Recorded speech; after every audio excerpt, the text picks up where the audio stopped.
Good afternoon. Welcome to Tribune News on Q, your go-to afternoon news source, only here at the Daily Tribune. We're now live at Daily Tribune's Facebook page, Daily Tribune PH on YouTube, and the Daily Tribune Official on TikTok. For today's headlines. Transport groups continue strike in Metro Manila over rising fuel prices disrupting commutes. President Marcos assures Philippines has sufficient crude oil supply until June 30th. VP Duterte's lawyer denies Teves involvement in alleged threats against Ramil Madriaga. Diesel prices may surge 11 to 12 pesos per liter next week amid global oil shock. Philippines and France sign visiting forces agreement pact. Supermarket prices of select goods to rise from April 1st following fuel hikes. Max Verstappen sparks controversy at Japanese Grand Prix ejecting journalists from press. Heart Evangelista revisits 90s showbiz days with viral TikTok montage.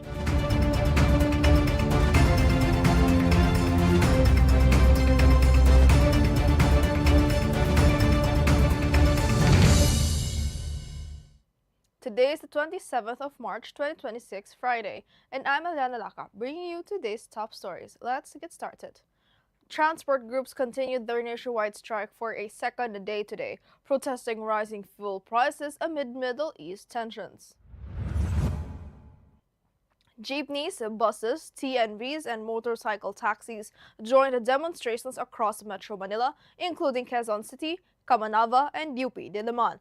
All groups are set to converge at Welcome Rotonda before heading to Menjola for the main protest at 1 p.m. Government agencies responded with free ride programs to aid stranded commuters. President Ferdinand Bongbong Marcos Jr. assured Friday that the Philippines has enough crude oil supply to last until June 30th of 2026. Speaking at the NAIA Express Phase 2 opening, he said the government continues to secure additional supply with a current 45-day stock and an extra 1 million barrels in buffer. The president declared a national energy emergency on March 24th amid rising oil prices and signed EO 110 to stabilize the country's energy supply. The Vice President Sara Duterte's lawyer, attorney Paulo Panelo Jr., dismissed claims that former Negros Oriental Representative Arnolfo Arnie Teves was behind alleged threats to Ramil Madriaga's life. Panelo described the allegations as comical and from a polluted source, noting that Madriaga previously fabricated stories about Duterte's involvement. Teves's lawyer also denied the claim. Meanwhile, the House Justice Committee has subpoenaed Madriaga amid impeachment proceedings, with Akbayan Representative Chel Jokno called for increased security for the detained former aide. Now, motorists should brace for another round of double-digit diesel prices hikes next week amid the global oil shock from Middle East tensions. Estimates show diesel may rise by 11 to 12 pesos per liter, potentially reaching to 118 to 146.3 pesos per liter, while premium diesel could go as high as 156 pesos. Gasoline may see little change or a slight increase of up to 3 pesos per liter. President Marcos assures the country has sufficient crude oil supply until June 30th of 2026. Meanwhile, San Miguel Corporation President Ramon S. Ang said he is willing to sell Petron Corporation to the government if they think they can run it better, amid ongoing concerns over the country's fuel supply and energy security. Public service ito. And I promise the public, we will not take advantage on this fuel crisis. Hindi kami kikita ng mahigit pa sa normal.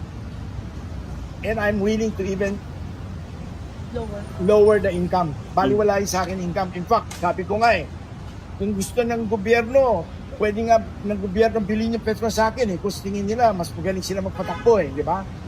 So, in short, you have my 100% cooperation na tutulungan yung mga kababayan natin. Salamat po. Okay. Meanwhile, the Philippines and France signed a visiting forces agreement on Thursday, making France the first European country to secure a defense pact with Manila.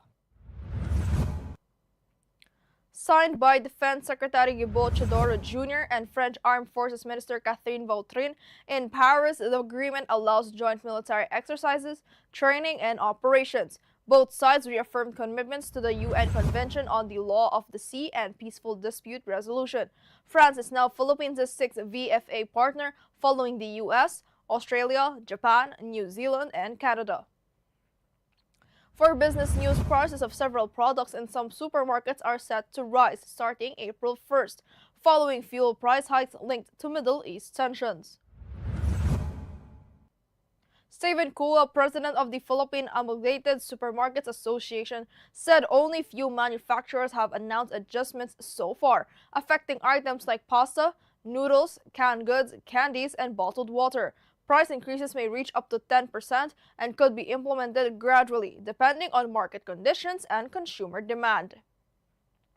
For more business news, the Philippine Stock Exchange showed a slight decline today, with the PSEI down 15.67 points or 0.26% to 5,968.53, while the All Shares Index slipped to 4.07 points to 3,330.04. Most sectors recorded losses, led by mining and oil, which dropped to 2.38%. Top active stocks included ICT at 694 pesos, SMPH up 0.93%, and PCOR rising to 3.65%.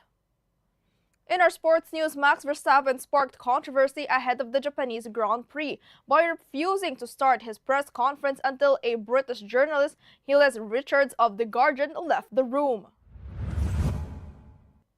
Verstappen cited a question from the last season regarding a penalty at the Spanish Grand Prix.